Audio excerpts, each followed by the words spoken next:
In this video, we will discuss the interval estimate of population mean with unknown variance.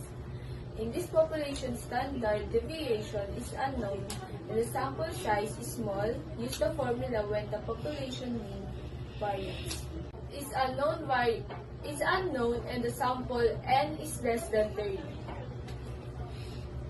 X bar EA 2 S square root of n greater than u and p is n over square root of n, and this is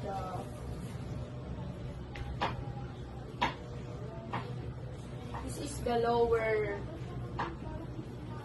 lower confident limit, and this is the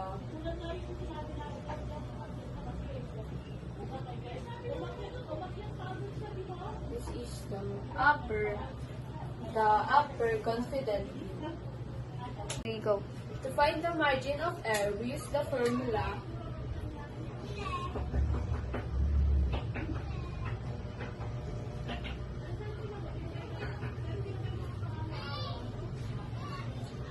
is the margin of error, and S is which is the standard deviation, and the n I divided by square root of the sample size, which is the n, where the critical value has n minus 1 degrees of freedom.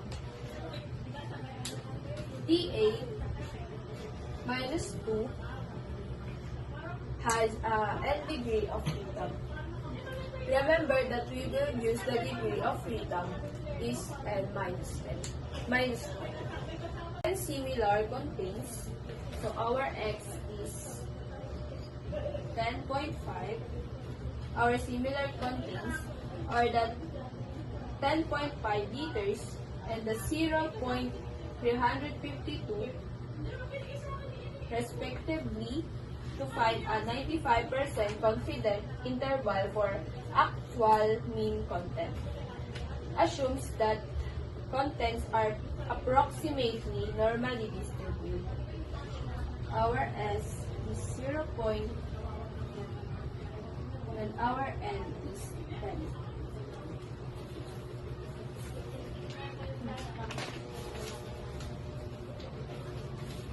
For our step 1 is to find the degree of freedom is df minus 1. df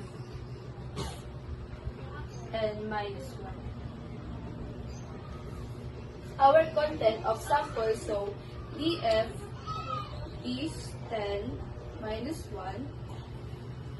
So the degree of freedom is equal to 9.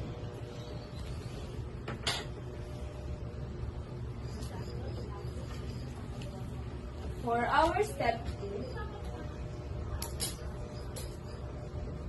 2 is to find A1 confidence level. Now is our alpha, as you can see, our confidence level is 95%. That means our alpha is 5%.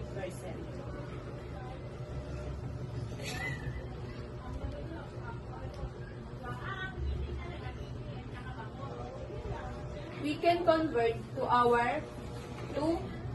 the decimal, then divide by 2.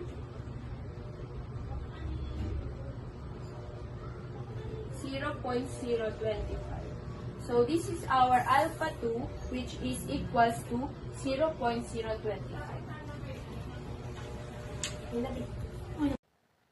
So proceed na tayo sa step 3, which is yung critical value. Ang critical value nito is based on sa calculation na aking partner is 0.252. Tapos as you can see, etong 0.252, makikita po natin to sa upper part ng table. And Yung 9 naman po,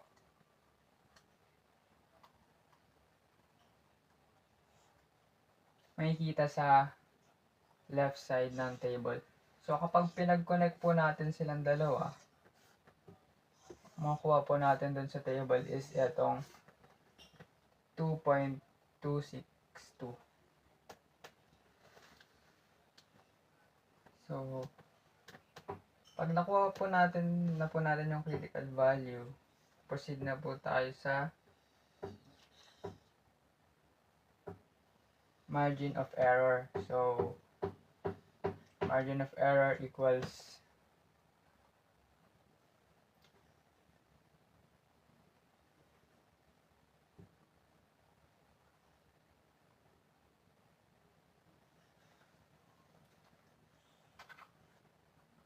critical value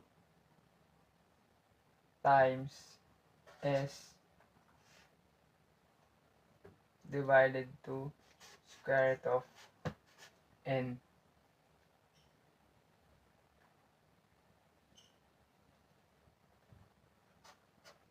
So, ito po siya. Yung critical value po natin is 2.262.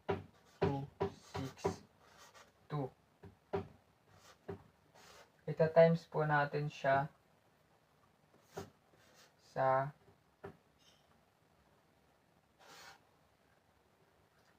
S, which is 0.352.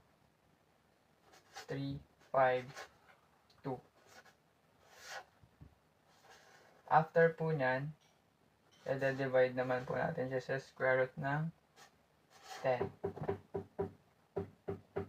So, 2.262 times 0.352 divided by square root of 10 is equals to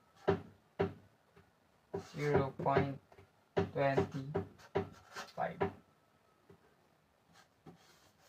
Na-round off na po natin siya. So, let's proceed po sa step number 5. So, dito po sa step number 5, ang gagawin po natin dito is find the confidence interval. So, sample mean, mali po pala. Mean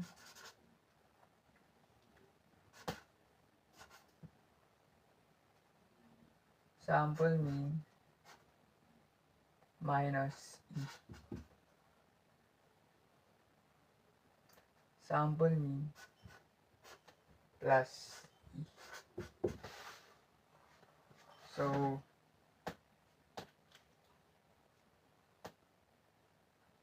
yung sample mean po natin is 10.5 minus dito po sa E natin. Yun po yung critical value. Ay, mali po pala. Sorry po. Yun po yung margin of error natin. 0.25. In between sample mean po natin is 10.5 plus yung atin pong margin of error 0.25. So kapag kinompute po natin siya, 10.5 minus 0.25 magiging 10.25 po siya. In between mean. Tapos ito naman po, 10.5 plus 0.25 magiging 10.75 po siya. Ito na po ngayon yung ating confidence interval. Tapos pag gagawin naman po natin siyang lowest confidence limit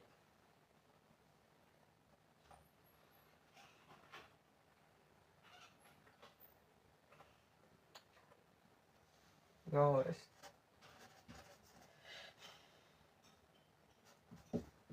magiging 10.25.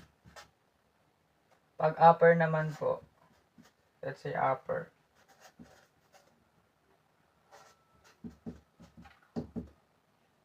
10.75. So, eto na po yun, yung sagot dun sa example number 1. Thank you po.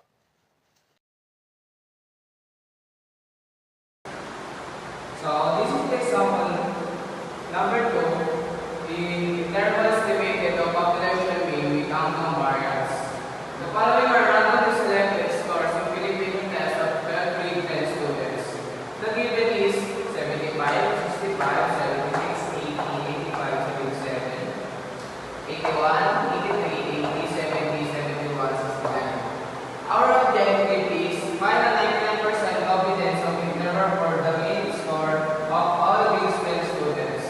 Assuming that the student score is approximately normally distributed, and find the lower and upper confidence level.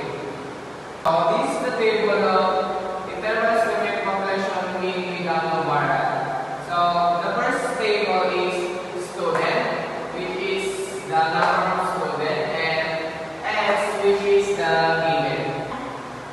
So this is the number of student or the sample size, which is the X.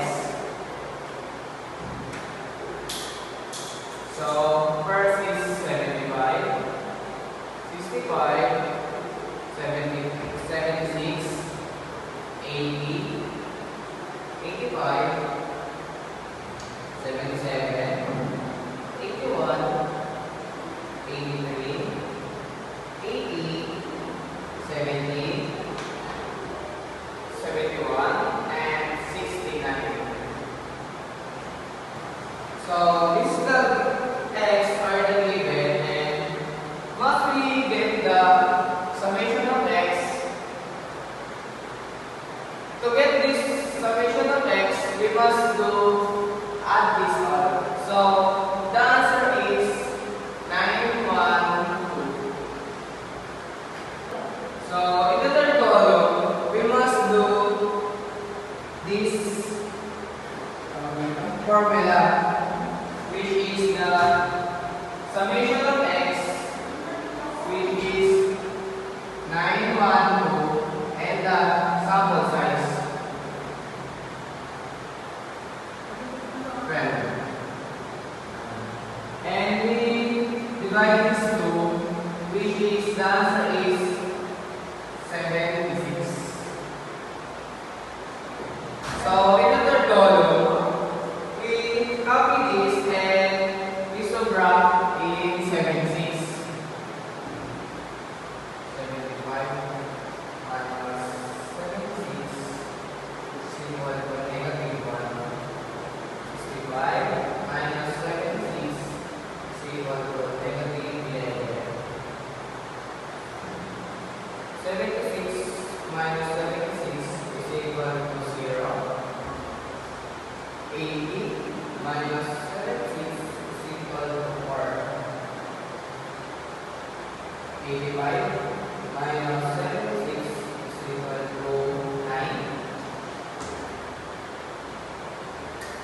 77 minus 76 is equal to 1. 81 minus 76 is equal to 5.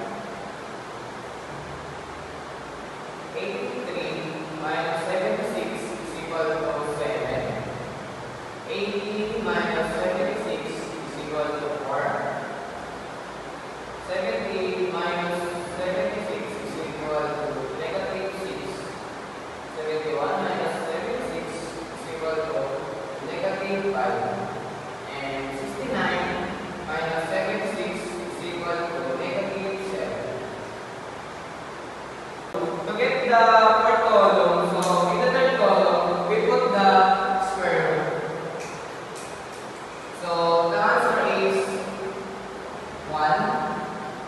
Just do the same process. 1, 1, 0, 16, 81, 1, 25, 49, 16, 36, 25, 49.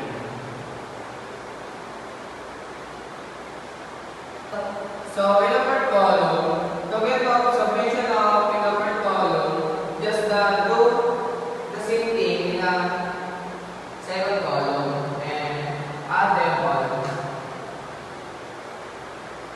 So the formula is summation of x minus sample mean. And the answer is 4, 2, 0.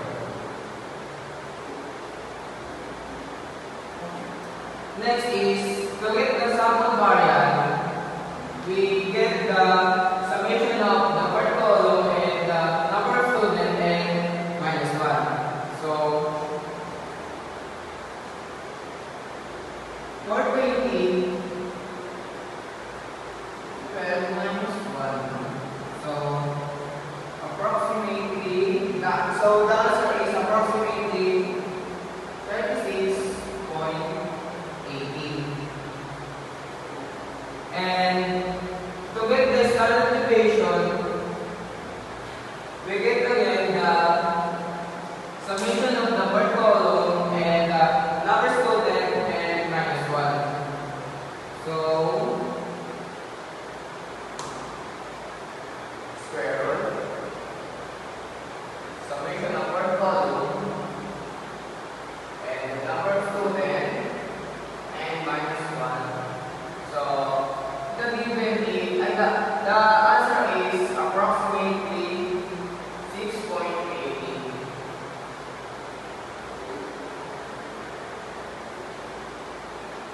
So now I will explain the step 2 of the example. Yeah. So in step 2 we need to find the degrees of freedom.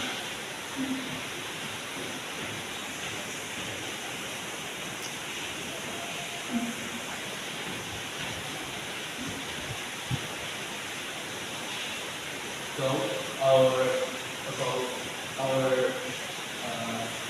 formula in degrees of freedom is df equals n minus 1. Our degrees of freedom is stored, so is df equals minus 1. So it is df equals 11. Now this is our degrees of freedom. df equals 11. Go. So in step 3, we need to find the confidence level. So our formula in finding the confidence level is minus the confidence level.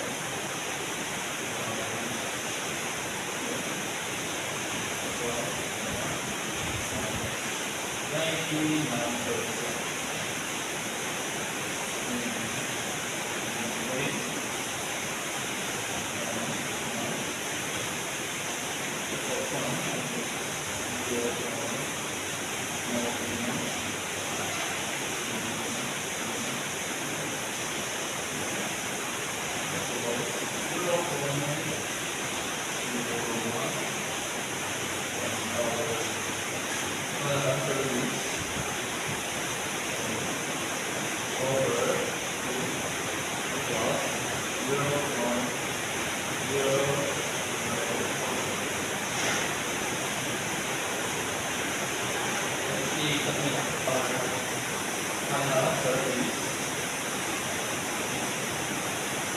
Over 2 equals 0.005.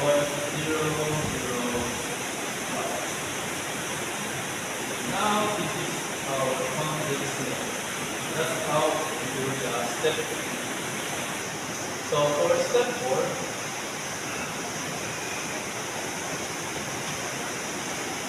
we need to find the principal value.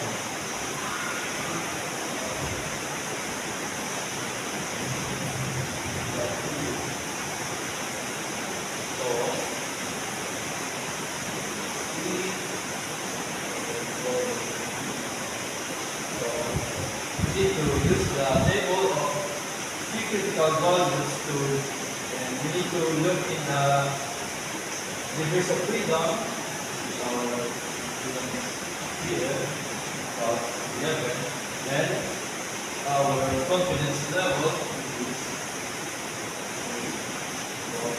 0.005. And for area they must there. So our area material is, for our critical value is 2 over 2 is equal to 3.10. And now this is our critical value. So for step 5, we need to find the margin of error. So the formula for this is equals A over 2 and S over the square root of n. So our E equals to 3.106. And then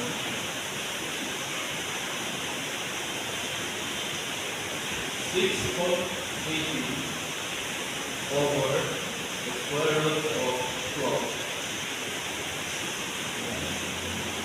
Our calculation equals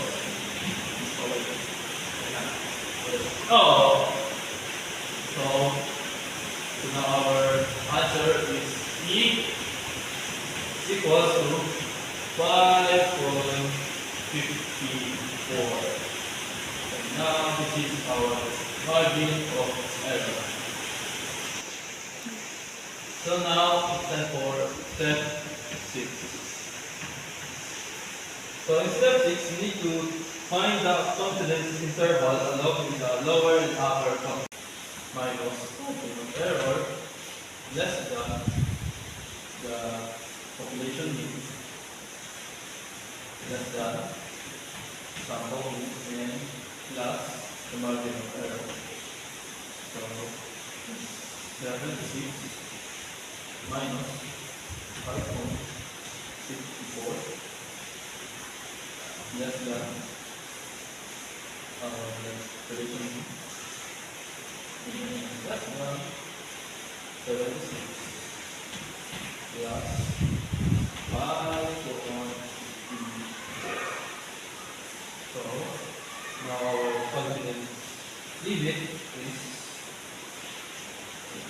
confidence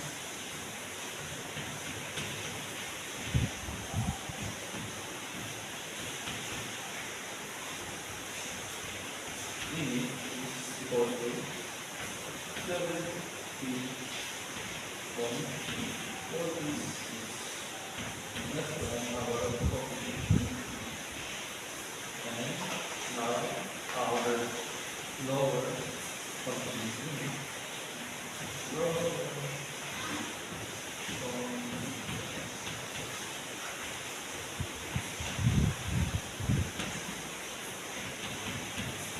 limit is equals to 70.64. And now our upper confidence limit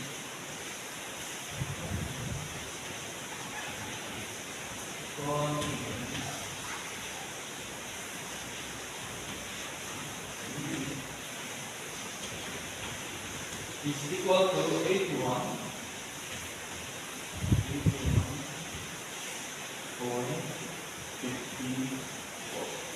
And now this is our step 6. And that's how we solve the example 2. Good day, I'm Jessia Minaños, And I'm Bessie Manuel. and we're going to solve the example number 2. A researcher wants to estimate the average weight of a specific species of fish in a large lake because the population variance is unknown. The researcher takes a random sample of 10 fish from the lake and measure their weights in kilograms as follows. Construct a 95% confidence interval for the finding its lower and upper confidence limits. So, itong 4.8, 5.2, 5.0, 5.6, 4.9, 5.1, 5.3, 5.4, 4.7, and 5.5 is the population variance of the fish. So, dito naman tayo sa pinaka-table. So, yung fish natin is 10. So, lalagay tayo dito ng 1, 2, 3, 4, 5, 6, 7, 8, 9, 10. So, yung X naman natin is the weight ng mga fish, which is 4.8, 5.5, 5.6, 4.9, 5.1, 5.3, 5.4, 4.7, and 5. So, paano natin nakuha itong mean? So, ang gagawin natin dyan is i-add lang lahat itong x. Bali, 4.8 plus 5.2 and so on. So, dito naman sa median minus x is i-minus lang natin siya sa mean. Ang mangyayari dyan, itong x na 4.8 is na-minus mo siya sa mean na 5.15. So, nalabas dyan 0.75. So, ganun din yung gagawin sa mga susunod. Then, dito naman sa excuse me po. Dito naman sa median minus x. Dito po, para po malaman natin yung median natin and yung ng median, ihanapin natin is yung mean over n natin, which is, ang mean natin is 51.5 equals, ulit. Para makuha natin yung median natin, ang gagawin natin na formula is yung mean over n. Ang mean natin is 51.5 over ang n natin, itong n, which is 10 over 10. So, i-divide natin siya. 51.5 divided by 10 is equals to 5 point. Sagot natin dyan is 5.15. Next naman po natin, para makuha po natin itong s, ang gagawin po natin is square root ng mean dito po sa median na to, square over n minus 1. So, gagawin po natin, ang mean po natin sa median na to is 0.8225 over yung n natin, which is yung 10 minus 1. So, ang sagot po natin dyan is 0.0914. Tapos po, square root po natin siya. At kaya ang naging sagot is approximately 0.302. Tapos, para po makuha natin yung s squared naman, hanapin naman natin yung mean dito naman. Para naman makuha natin yung s squared, ang mahanapin po natin yung mean dito sa median na to over n minus 1. Ang n natin is 10 minus 1. So, 0.8225, ito, sagot natin dito sa mean na to, over 10 minus 1.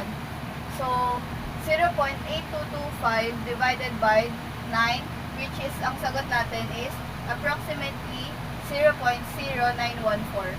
So, yun po yung naging sagot natin. So, the step 2 naman po is find the degrees of freedom. So, yung degrees of freedom is n minus 1. So, saan natin nakuha yung 10? Yung 10 nakuha natin sa population ng fish, which is over 10 siya. Kaya ang mangyayari, i-minus mo lang ito sa 1. Kaya ang degrees of freedom natin is equals to 9. Step 3 naman po is find in 1 minus confidence level. Parang ito po yung pinaka-formula po natin. Tapos, yung A po natin, since ito nga po yung pinaka-formula, ito po yung susundin natin. So, ito po yung 1. Tapos, yung confidence level naman po natin is 95%. Tapos, dito naman po sa sunod, 1 minus, ito pong 95%, convert po siya sa decimal. Kaya po siya naging 0.95. Tapos, dito po sa pangatlo, kaya po siya naging 0.05 kasi na-minus na pa. Tapos dito naman po, times, i-divide mo lang po siya sa 2, kaya po 0.025. Dito naman po tayo sa step number 4. Find the critical value of TA squared using the table of T critical values. Look in degrees of freedom of 9 and 0.025. Dito naman po, para po natin malaman yung critical value is, hanapin po siya natin sa table po ng T critical values po. Doon po sa one tail ng makikita naman po natin doon is yung degrees of freedom na 9 and 0.025 na naka-indicate po doon sa table, at hanapin po natin yung katapat niya.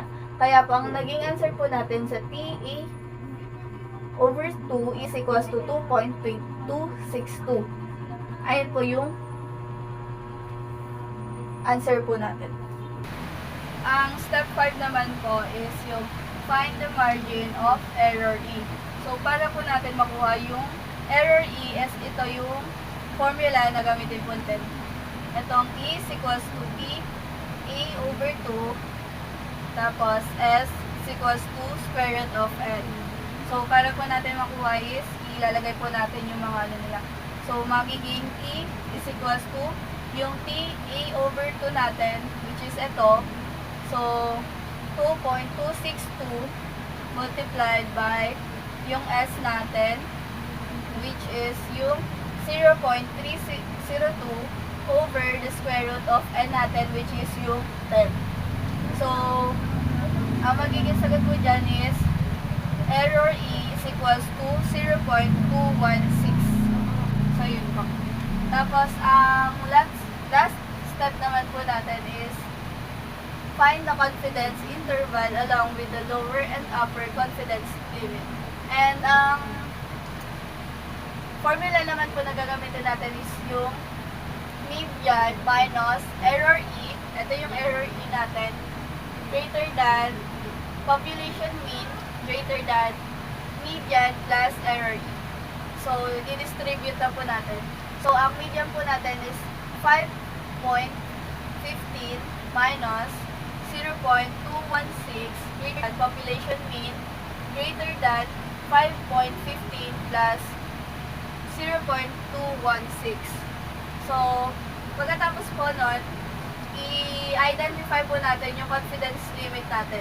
Ang confidence limit po natin is ito, yung solution po natin dito sa the both side po nito, which is 5.15 minus 0.216. Ang sagot po natin is 4.934 greater than population mean, and yung sagot po natin dito na 5.15 plus 0.216, which ang sagot po natin is 5.366. Tapos, ito na po yung confidence limit po natin. Tapos, para ma-identify po natin yung lower confidence limit po natin, ay ito po yung una, which is yung nasa right side po, yung lower confidence limit po natin is, and yung ito po nasa left, yung lower confidence limit, and yung nasa right po is yung upper, which is yung lower po na number and higher. So, yun po. So, ang lower confidence limit po natin is 4.934, then lalagyan po natin ng kilogram na sign. Then, yung upper confidence limit po natin is 5.366, then lagay po natin yung sign na kilogram. So, yun po yung answer po natin.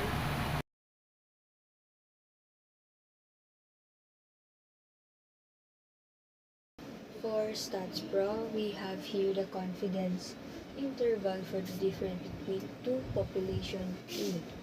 So, the confidence interval, if the two populations are assumed to have equal but unknown population variances and both n with the subscript of 1 and n2 are both less than 230. The formula is given right here.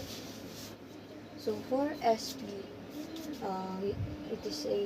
it means that it is a pooled sample standard deviation.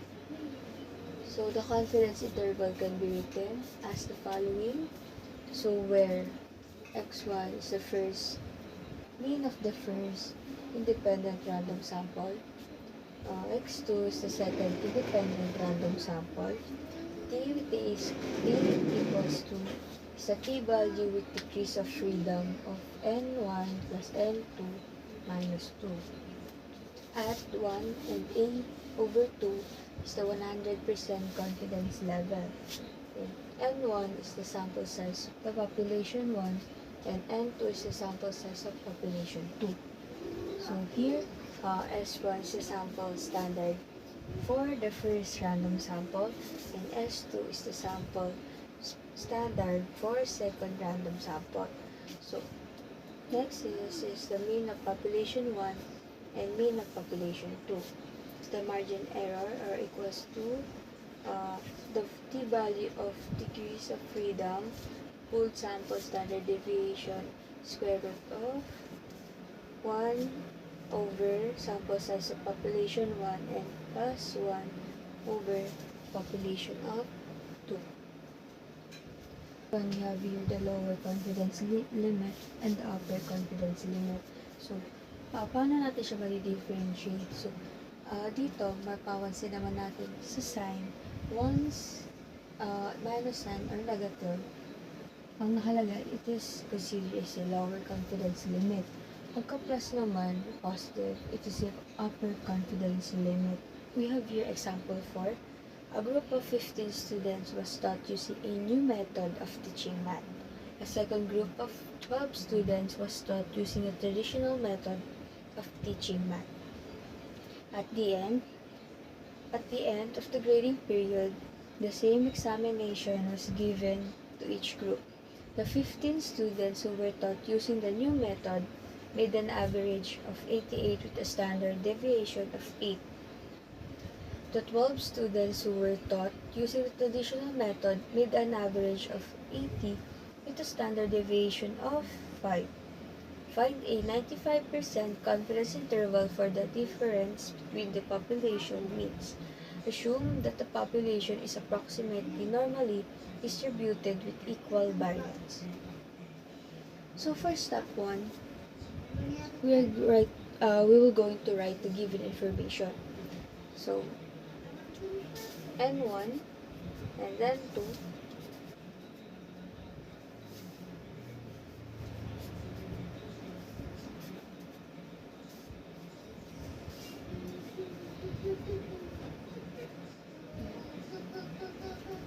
So for the sample size of population 1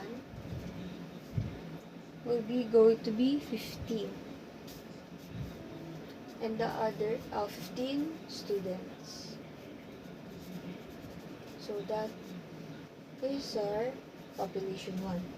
For the next is 12 students.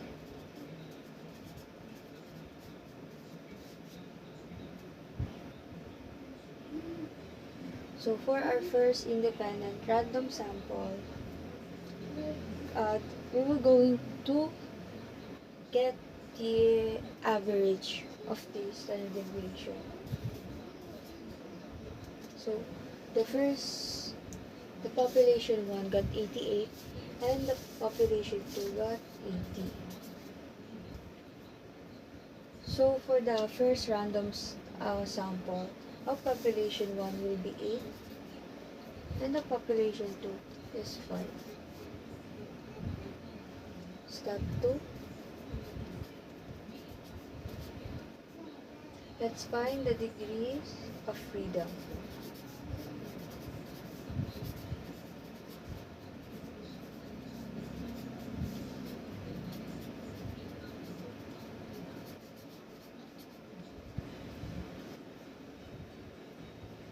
So, the formula on finding the degrees of freedom is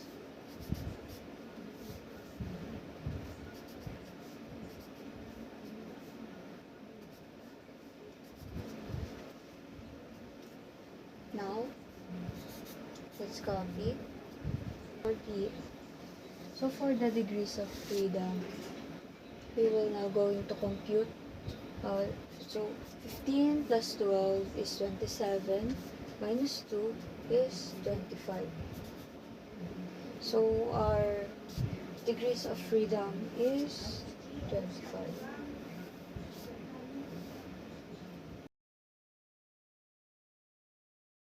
So, for the last example in statistics, which is, yun nga, example number 5.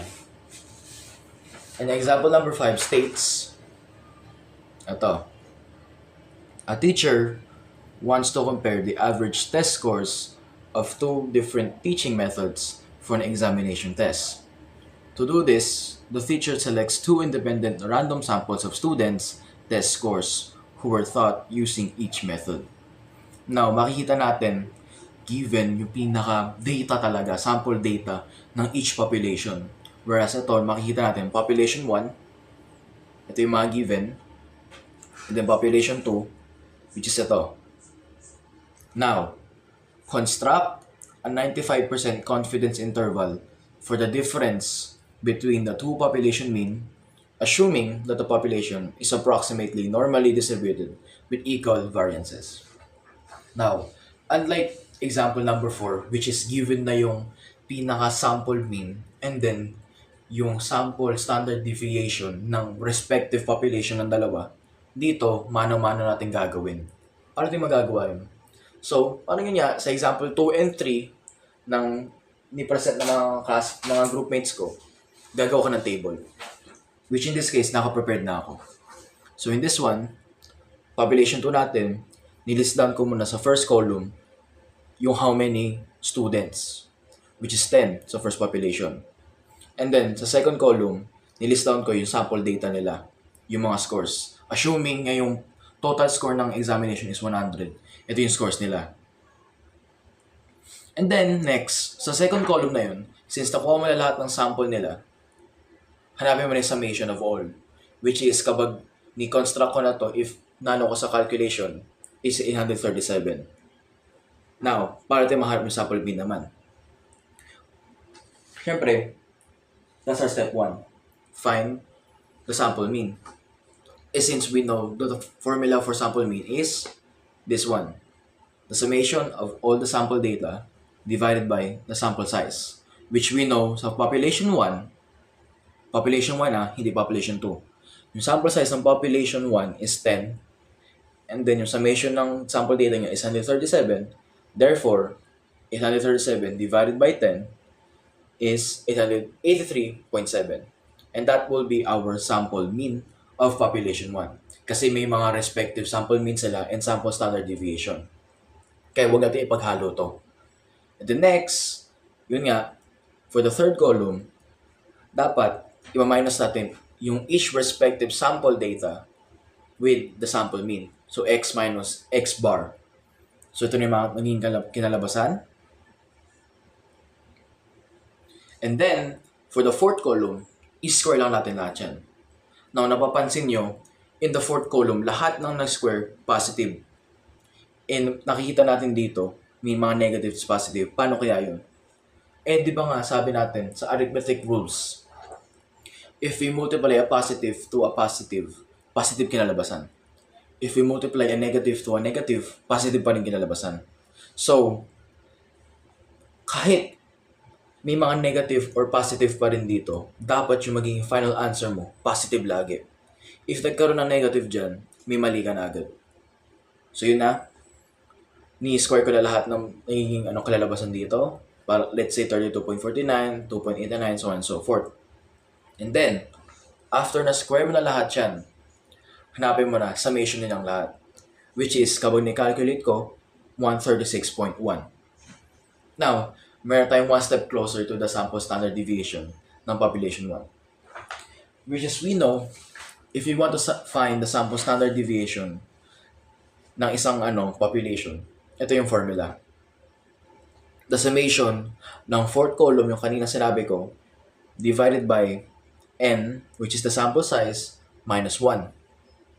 Now, if we know that's true, Ay, ano pala yun, sample standard deviation squared, hindi yung sample standard deviation. So, dapat lahat yun, isi-square mo muna.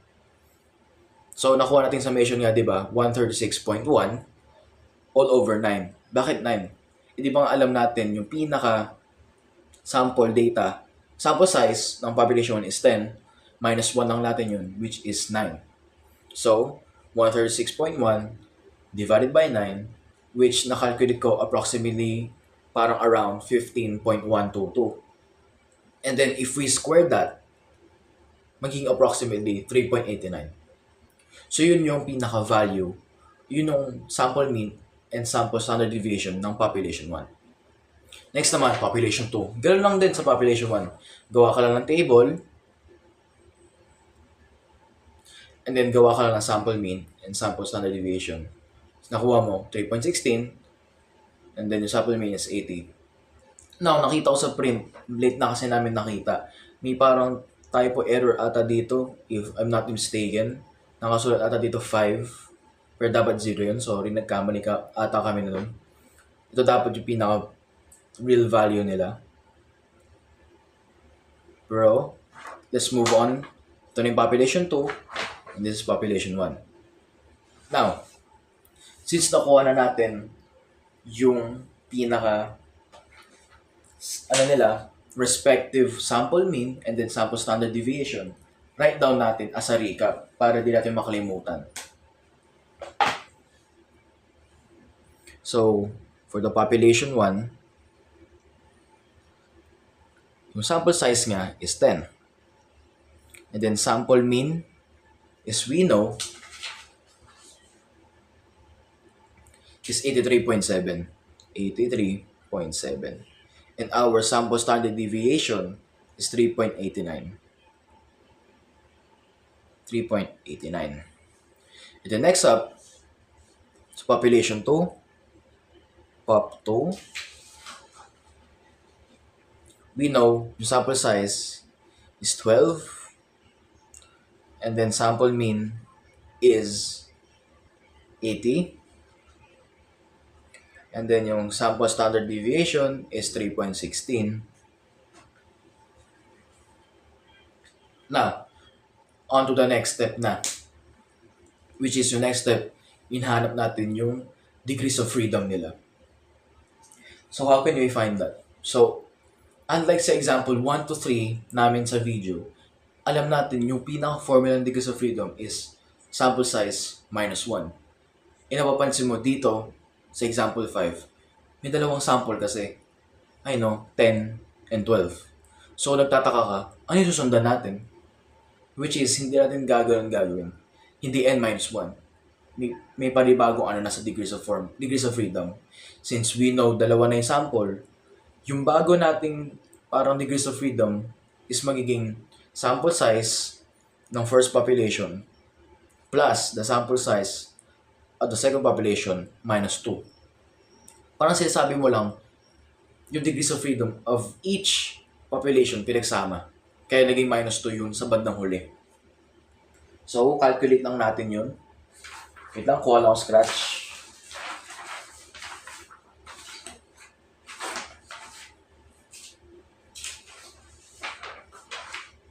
So, ito. So, our degrees of freedom, kita ba sa ano? Kita ba yan? So, our degrees of freedom is the sample size of the first population plus the sample size of the second minus 2, which is 10 plus 12 minus 2. 10 plus 12 is 22 minus 2, which is 20. So that will be our degrees of freedom. So put aside muna natin to. Lagyan natin yan. Basta huwag lang natin burahin yan para matandaan natin. And then dito na tayo.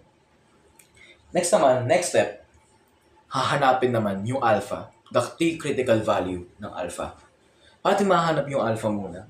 Which we know sa confidence interval.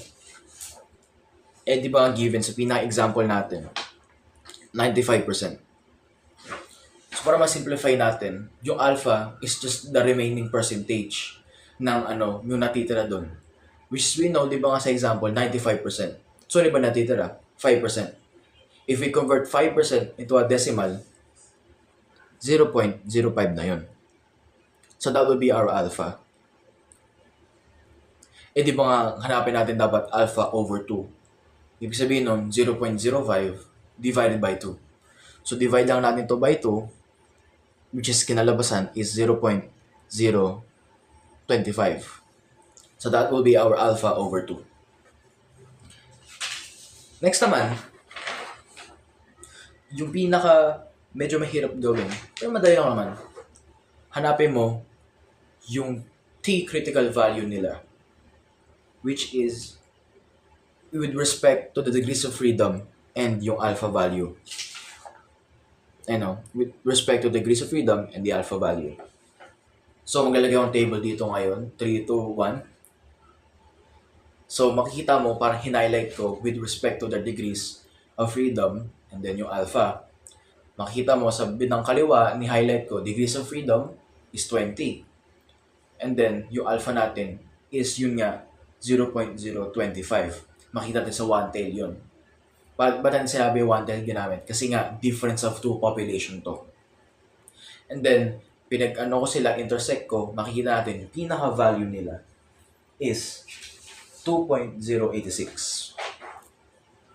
So, our T critical value, T alpha with the subscript of alpha over 2 is 2.086.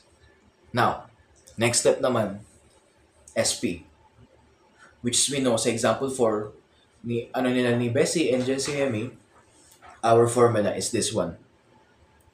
Unlike yung isang population lang, sa dalawang population, mas mahaba. So, nahanap na natin yung respective mean nila. Na-take down notes na natin yan. Nahanap natin yung sample mean. Nahanap natin yung critical value. Next naman, yung SP. Ano nga ba yung SP? Yung SP is just this. N1. The first sample size minus 1. And then sample standard deviation squared plus, gano'n nga din, all over N1 plus N2 minus 2. Eh, napansin mo, hindi ba ito din yung sa degrees of freedom? Di ba ganito din yung ano nila? Yes! Ganito nga din degrees of freedom. So, pwede din masabi, divided by the degrees of freedom. So, which is we know is 20. And then, simplify lang natin to. Sample size ng first population minus 1, which is we know na yung sample size nga is 10, and then 9 na yun. Sige, let's write it down na. Put aside ko lang to. Now, take down notes na natin to. So, sample size minus 1 is 9. And then, sample standard deviation of the first population squared. Eh, di ba nga nakuha natin yung table kanina? Yung table natin kanina, merong squared yun of the first population and the second population. Nakuha na natin eh. So, we can just substitute na lang to. Unlike parang sa example 4, pinagmano-mano pa nila yung squared since nga given lang yung sample standard deviation. Eh dito, parang bigay na bigay talaga sa atin lahat. So, imbis na ni-square pa natin to, wait lang, out of focus kasi. Yon, imbis na bigay na natin tong 3.89, kasi square pa natin, why not directly, ito lang bigay natin, which is the same as squared lang talaga. So, 15.122.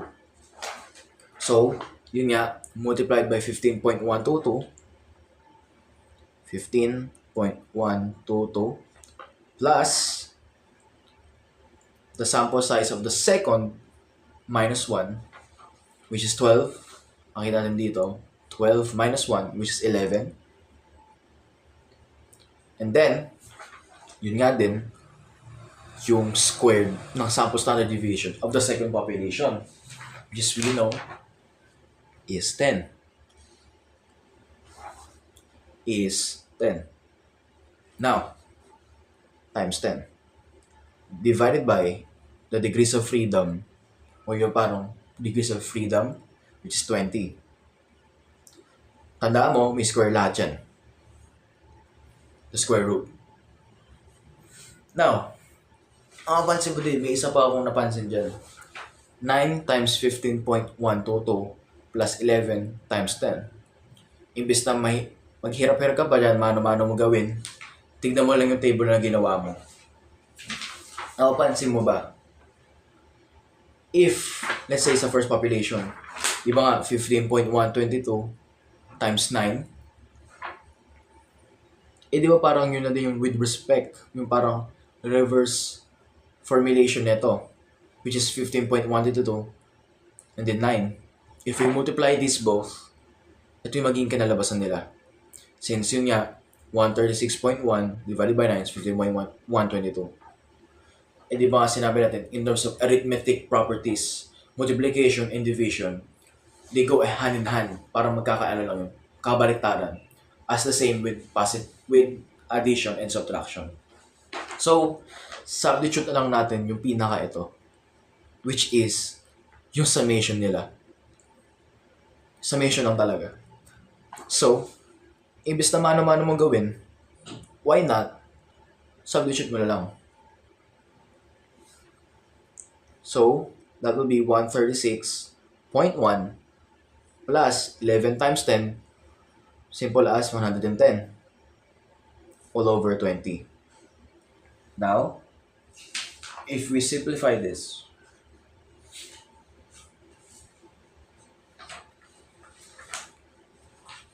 through my calculations na early, nakita ko, simple plus lang natin to, 136 plus 110 is just the same as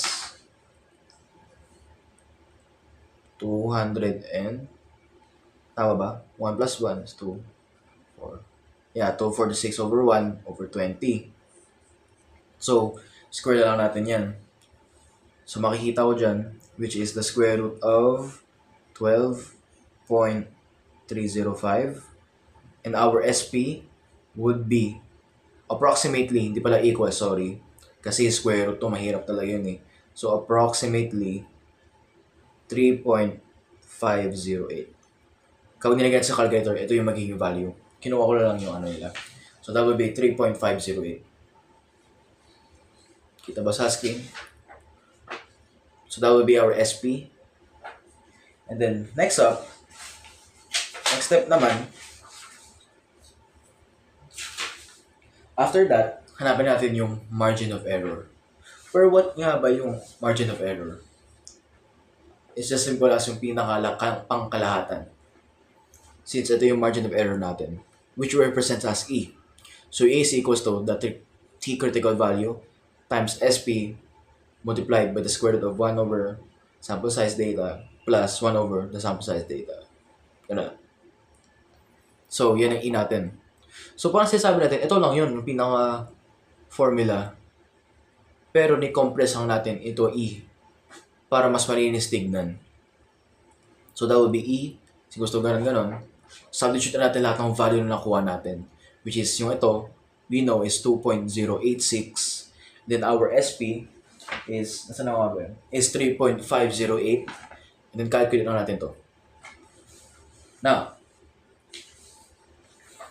substitute natin lahat yun. So our E is equals to 2.086, which is our T critical value, multiplied by the SP, which is we know ito, 3.508, multiplied by the square root of 1 over sample size data ng population 1, which is 10, plus 1 over 12, sample size data ng second population. Now, if we simplify na natin to, multiply na natin. So, lagyan ko lang sa calculator. Ang kinalabasan niyan is 7.317,688. Niligay ko lang lahat ng pinaka digits nila since multiplication to. Lagyan natin lahat para maging as accurate as possible. And then, multiplied by this one, 1 over 10 plus 1 over 12. Now, kapag niligaw mo to sa calculations ko sa calculator, magiging kilalabas niyan is approximately, our margin of error is approximately 3.133. So now, konti na lang, makukuha natin yung confidence interval and confidence limit, both upper and lower limits. So, yun nga, substitute na natin lahat yan sa pinaka-confidence interval. Ano nga ba yung confidence interval? Yun nga, yung formula, tingnan natin, is ito.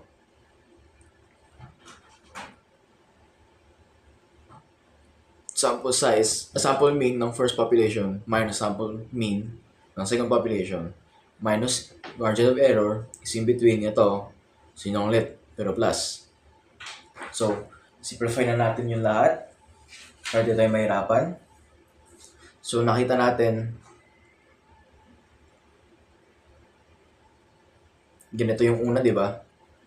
Sample size minus sample size. So, simplify natin yun, which is 83.7, which is yung kanina lang, 83.7 minus 80, which is madali lang to, cancel natin. Buti ba madaling ginawa, 3.7 na yan. Automatic 3.7. Now, simplify na natin. Lagyan natin dito yung pinaka-ano, which will be 3.7 minus margin of error, which is we know margin of error natin is 3.133. 3.133. And then, yung formula ulit, is in between the difference of the population mean minus the population mean ng dalawa. Is in between, yun nga. And then, 3.7 ulit, plus naman 3.133. If we calculate these both, iko lang ulit. So that will be 0.567. Then copy lang to. And then our upper limit is 6.833. So that would be our confidence interval. Whereas itong value, 0.567, in focus ba? Our value, 0.567, is our lower limit, lower confidence limit, and our 6.833 is our upper confidence limit. So that's how you find the confidence interval of two population mean with the given sample data. So that will be our example number 5.